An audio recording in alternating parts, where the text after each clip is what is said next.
concerning shooters for blue collar prepping.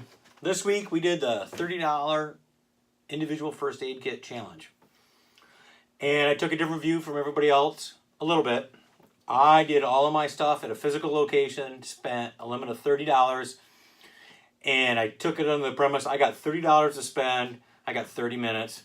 I need to do the best that I can on where I'm at to get my first aid kit or individual first aid kit or what have you for things that I would need, and away I went.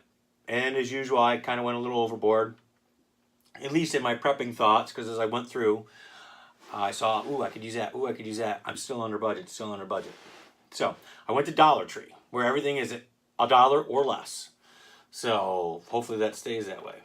And I actually spent $28.62. I bought a couple extra things, but I spent $28.62. So some of it goes with my person, some of it doesn't. So we'll start right from the top next to me. Sharpie, pink, you know what? Because real men use pink. 2 handkerchiefs or bandanas, 2 bandanas. 2 safety scissors. I'll explain that when I get around to it.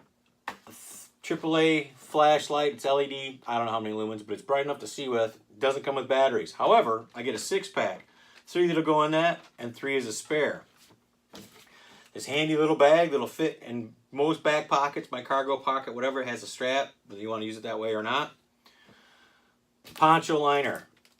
They're cheap. Yes, it'll keep the rain off you in a survival situation, but you know what else it is? But also you can make a couple of quick chest seals with your safety scissors and your bandage tape or duct tape. Crazy glue for liquid bandage. Now, these things right here are, some of them will, half of them will fit in here.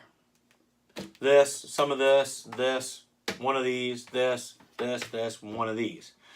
And a doorstop. Why a doorstop?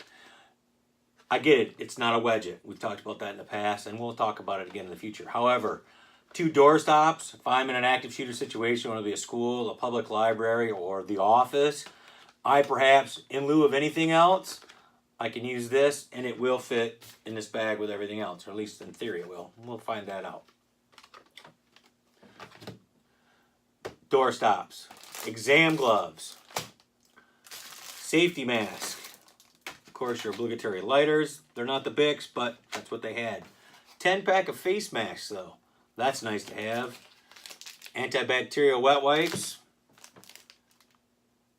Kleenex, 6-pack, Thomas and Friends, you know, for kids. And you know what, even if you don't have kids, it doesn't really matter, does it?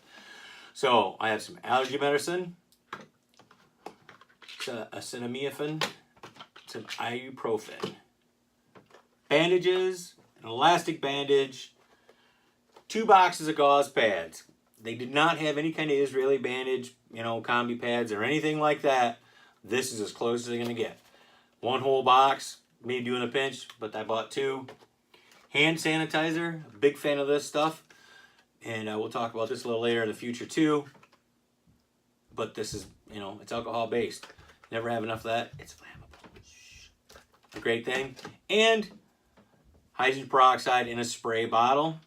And finally, what doesn't go in my pocket will go in this handy little tub that I got with lid right here.